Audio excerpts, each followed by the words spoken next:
ఈవ్ teasers చేతిలో బలైన సుశీల అంతిమయాత్ర తెనాలిలో ప్రారంభమైంది. అంతిమయాత్రలో జిల్లా కలెక్టర్తో పాటు కత్తి పద్మ, స్థానికులు, దళిత సంఘాలు భారీ సంఖ్యలో పాల్గొన్నాయి. అయితే దళిత సంఘాలు ప్రభుత్వానికి 4 డిమాండ్లు పెట్టాయి. ఘటనపై న్యాయ విచారణ జరిపించాలని, ఘటనకు కారణమైన బార్ షాప్ లైసెన్స్ వెంటనే రద్దు చేయాలని, దోషుల్ని నిర్భయ చట్టం కింద కేసు నమోదు చేయాలని, బాధిత కుటుంబంలో ఒకరికి ప్రభుత్వ ఉద్యోగం కల్పించాలని డిమాండ్లు పేర్కొన్నాయి దళిత సంఘాలు. దళిత సంఘాల డిమాండ్లపై గుంటూరు జిల్లా కలెక్టర్ సురేష్ కుమార్ స్పందించారు. బాధిత కుటుంబానికి 5 ఎకరాల భూమి ఇస్తామని హామీ ఇచ్చారు. కుటుంబ సభ్యులకు ఉద్యోగాన్నిచ్చే అంశాన్ని పరిశీలిస్తామన్నారు. న్యాయ విచారణ కోసం ప్రభుత్వానికి నివేదిక పంపిస్తామన్నారు కలెక్టర్.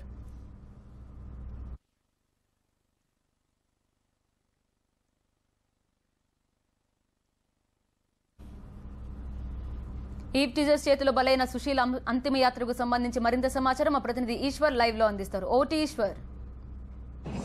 అల్లరిమూకల చేతిలో కిరాతకంగా బలైన సుశీల మృతదేహం వద్ద కొంత ఉద్రిక్త పరిస్థితులు నెలకొన్నాయి. అంటే ఉద్విగ్నభరిత క్షణాలు కూడా ఉన్నాయని చెప్పుకోవచ్చు. ఎందుకంటే అత్యంత దారుణంగా, అత్యంత కిరాతకంగా రౌడీ మూకల చేతిలో ఒక ఈవ్ టీజింగ్ కు పాల్పడి తన కూతుర్ని రక్షించుకోబోయి సుశీల మృతి చెందిన వైనం పట్ల రాష్ట్రం మొత్తం దిగ్భ్రాంతి చెందింది. ఈ పరిణామాల పట్ల ప్రభుత్వం కూడా సీరియస్ గానే స్పందించని చెప్పుకోవచ్చు. కానీ మొత్తానికి ఇక్కడైతే అంతిమయాత్ర వద్ద కొంత ఉద్రిక్త పరిస్థితులు. ఎందుకంటే దళిత సంఘాలు, ఆ మహిళ దళిత నేత కావడంతో దళిత సంఘాలు కొన్ని ఇక్కడికి వచ్చాయి. దళిత నేత, ఒక దళిత మహిళ పైన ఇంత జరుగుతుంటే ప్రభుత్వం స్పందించకపోవడం దారుణం అంటూ దళిత సంఘాల నేతలు తీవ్రంగా మండిపడ్డారు. అయితే కలెక్టర్ సురేష్ కుమార్ ఇక్కడికి వచ్చిన తర్వాత కొంత పరిస్థితుల్లో మార్పు వచ్చింది. ఆయన వీళ్ళకి సంబంధించి వీళ్ళు ఏవైతే డిమాండ్లు పెట్టారో వాటి పట్ల సానుకూలంగా స్పందించడంతో కొంత పరిస్థితి మాత్రం ఇప్పుడు మామూలుగా ప్రశాంతంగా ఉందని చెప్పుకోవచ్చు. ప్రస్తుతం మనతో మృతి చెందిన సుశీల భర్త బాబురావు ఉన్నారు, అలాగే దళిత నేత కత్తి పద్మరావు ఉన్నారు. ఒకసారి చూద్దాం. పద్మరావు గారు, ఎలా చూడాల్సింది ఈ సంఘటనకు సంబంధించి? మీ డిమాండ్లు పెట్టారు, డిమాండ్లకు సంబంధించి కలెక్టర్ ఇచ్చిన హామీల పట్ల ఏమంటారు?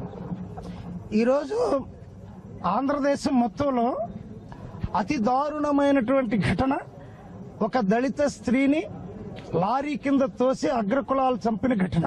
సార్, అంటే ఇక్కడ ఒక్క నిమిషం, అగ్రకులాలు అంటే అక్కడ ఆ టైంలో కులం గురించి వచ్చే అవకాశం లేదు, తెలిసే అవకాశం డెఫినెట్ గా అగ్రకులాలు నడుపుతున్న బారు ఇది. అగ్రకులాలు నమోదు చేసుకున్న బారు, సెంటర్ లో ఎస్సీలకు రావు. ఆ అగ్రకులాలు నమోదు చేసుకున్నటువంటి బారులో ఆ అగ్రకుల ఓనర్ అండ ఉన్నాడనేటటువంటి అహంకారంతో అక్కడ ఉన్నటువంటి 8 మంది అమ్మాయి మీద రేప్ అటెంప్ట్ చేయబోయి తల్లి నివారిస్తే చంపిన ఘటనని ముఖ్యమంత్రి, ఆయనకి రాజ్యాంగం మీద నమ్మకం ఉంటే, ఆయన సోనియా గాంధీ, మన్మోహన్ సింగ్ ని ఫాలో అయితే, ఎలాగైతే నిర్భయ కేసులో వాళ్ళు స్వయంగా వెళ్లి అమ్మాయిని వీక్షించారో అలాగా ఈ అమ్మాయిని వీక్షించడానికి ముఖ్యమంత్రి రావాలని డిమాండ్ చేస్తున్నాం.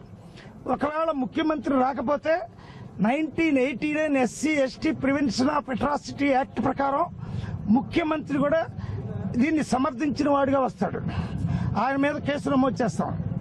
రెండో విషయం, ప్రధానమైంది జ్యుడిషియల్ ఎంక్వైరీ. నిర్భయలో మొదటి వాక్యం, లోకల్ పోలీసు మీద నమ్మకం లేదు కాబట్టి ఇమ్మీడియట్ గా జ్యుడిషియల్ ఎంక్వైరీని కలెక్టర్ గారు వేసే వరకు, జ్యుడిషియల్ ఎంక్వైరీకి సంబంధించి కలెక్టర్ గవర్నమెంట్ కి రిపోర్ట్ చేస్తాను, అది గవర్నమెంట్ పరిధిలో ఉన్న అంశం అని చెప్పడం. ట్యాక్స్ మీద రిపోర్ట్ చేసి దాన్ని ప్రకటించడం కోసం మేము, ఆ హామీ యొక్క రిటర్న్ హామీ కోసం మేము ఈ రోజున మా సునీల ఆర్డీఓ ఆఫీస్ ముందు ధర్నా జరుగుతుంది. మేము మా పిల్లలు ఇద్దరు ఎవరైతే ఉన్నారో, పిల్లల పేర్లు మోనికా కుమీరాకు, కిరణ్ కుమార్ రెడ్డి కూతురికి ఎంత ఆస్తుందో కొలిసి, లేదా ఆస్తి ఆయన ఏదైనా డాక్యుమెంట్స్ సరిగా పెట్టకపోతే 50 లక్షల రూపాయలు సాయంత్రం లోపల ప్రకటించాలని చెప్పి డిమాండ్ చేస్తున్నాం.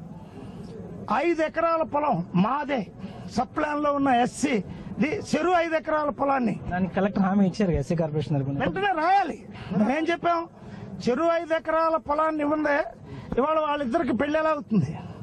ఇప్పుడు చెరువు 50 లక్షలు, చెరువు 5 ఎకరాల పొలాన్ని రిటర్న్ గా హామీ ఇచ్చినాకే ఈ అమ్మాయి శవయాత్ర జరుగుతుంది. అప్పటిదాకా శవయాత్ర, అంతిమయాత్ర కొనసాగే ఆర్డీఓ ఆఫీస్ వాళ్ళేగా మాకు రక్షణ. శవం ఎక్కడ పెట్టుకుంటాం? ఆర్డీఓ ఆఫీస్ దగ్గర మన వాళ్ళు ఉంచుతారు.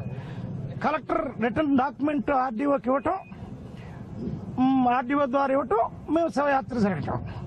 దీనిలో ప్రభుత్వానికి ఎక్కువైన అంశాలు ఏం లేవు. ఒక్క ముఖ్యమంత్రి దగ్గరే కోటాను కోట్ల రూపాయల నిధి ఉంది. ఆ రోజున ఆయన గుర్తు చేసుకోవాలి. కానీ కలెక్టర్ కూడా సోనియా గాంధీ ప్రధానమంత్రి 5 కోట్ల రూపాయలు నిర్భయకి ప్రకటించారు కదా, ఈమె నిర్భయ లాంటిదే కదా. ఇమ్మీడియట్ గా 50 లక్షలు తక్కువ అడిగాం. 50 లక్షలు చెరువు 50 లక్షల రూపాయలు ఇమ్మీడియట్ గా ప్రకటించాలి. కలెక్టర్ పరిధిలో ఉన్నది ఆయన ఒప్పుకున్నాడు, ఆయనకు మా వ్యతిరేకత లేదు. ఇమ్మీడియట్ గా ముఖ్యమంత్రి కలెక్టర్ స్పందించారంటే ప్రభుత్వం చాలా సానుకూలంగా ప్రభుత్వం కలెక్టర్ చేత స్పందింపచేసింది అనుకోవచ్చు కదా. అంటే మీరు చెప్పిన డిమాండ్ ఒక అట్రాసిటీని డీల్ చేయగలిగినంత కలెక్టర్ ఉండదు కాబట్టి ముఖ్యమంత్రి విజిట్ చేయాలి. కలెక్టర్ కి ఒక అట్రాసిటీని డీల్ చేయగలిగిన నిధులు కలెక్టర్ దగ్గర ఉండవు. ఆయన పాజిటివ్ గానే స్పందించాడు, ఆయనకి మేము పాజిటివే, అందుకని ఆయన పాజిటివ్ గానే పంపించాం. ఈవెన్ ముఖ్యమంత్రి వచ్చినా పాజిటివ్ గానే పంపిస్తాం. ఆయన ఇక్కడ చెరువు 50 లక్షలు ఒప్పుకోవాలి, జ్యుడిషియల్ ఎంక్వైరీ ఒప్పుకోవాలి, A8ని A1గా మార్చాలి. మా 5 డిమాండ్ల దగ్గర ఎటువంటి రాజీ లేదు. ఇప్పుడు ఆ ధర్నా దగ్గర చలో ప్రకటిస్తాం. వీళ్ళు ఈవినింగ్ లోపల గాని మాకు రిటర్న్ పత్రిక ఏదైనా ఇపోతే చలో ప్రకటిస్తాం. బాబురావు గారు మాట్లాడతారు. ఇప్పుడు ఆయన పెళ్లి నేనే చేశాను. ప్రస్తుతం మనతో మృతి చెందిన సుశీల భర్త బాబురావు ఉన్నారు. బాబురావు గారు, జరిగిన సంఘటనలో మీ భార్యను కోల్పోవడం జరిగింది. ఒక్క నిమిషం సార్, మీ భార్యను కోల్పోవడం జరిగింది. ఆంధ్రప్రదేశ్ దళిత మహాసభ మరియు అన్ని ప్రజా సంఘాలు మరియు కలిసి వచ్చే అన్ని పార్టీలు, అంబేద్కర్ యువజన సంఘాలు, అన్ని గ్రామ సంఘాలతో కలిసి ఈ డిమాండ్ నెరవేరే వరకు, ప్రత్యేక కోర్టుని పర్టికులర్ గా అనౌన్స్ చేసే వరకు ఇక్కడే కోర్టు నడవాలి. జ్యుడిషియల్ ఎంక్వైరీ జరగాలి. ఇద్దరికి చెరు 50 లక్షలు వేయాలి, ఇద్దరికి చెరు 5 ఎకరాల పొలం రాయాలి, ముఖ్యమంత్రి వీక్షించాలి. ఈ డిమాండ్స్ నెరవేరే వరకు ఈ పోరాటం ఆగదు. ఇప్పుడు బాబురావు గారు, ఈ ఒక దుర్ఘటనలో ఒక కీచక పొలంలో మీ సతీమణిని కోల్పోవడం నిజంగా చాలా బాధాకరమైన విషయం. దీనిపైన రాష్ట్రం మొత్తం దిగ్భ్రాంతి చెందింది. మీడియాలో కూడా చాలా సానుభూతి వార్తలు, అంటే ఖచ్చితంగా దీన్ని ఖండించాల్సింది అన్నట్టుగా వార్తలు వచ్చాయి. నిన్నటి నుంచి TV9 కూడా దీనిపైన ప్రత్యేక దృష్టి పెట్టింది. మీరు చూస్తూనే ఉన్నారు. ఈ పరిస్థితుల్లో ప్రభుత్వం నుంచి కొంత సానుకూలత వచ్చింది అనుకుంటున్నారా? దీనికి సంబంధించి అంతిమయాత్రకు సంబంధించి మీరు ఇప్పుడు ఏం చెప్తారు? ఈ పరిస్థితుల్లో మిమ్మల్ని అడగడం కొంత ఇబ్బందికరమైన అంశం అప్పటికి ఏం చెప్తారు? నాకు 1985 సంవత్సరంలో ఎటువంటి పెళ్లి తంతులు లేకుండా కేవలం సామాజిక పెళ్లిగా కత్తి పద్మారావు గారు నాకు బిపిన్ చంద్రపాల్కి బిపిన్ చంద్రపాల్ గారికి నాకు ఇద్దరు కలిపి ఒకే వేదిక మీద సామాజిక పెళ్లి చేశారు. ఆ రోజు తాళిబొట్లు గాని, తలంబ్రాలు గాని, లేకపోతే ఇంకేమి ఎటువంటి లేకుండా.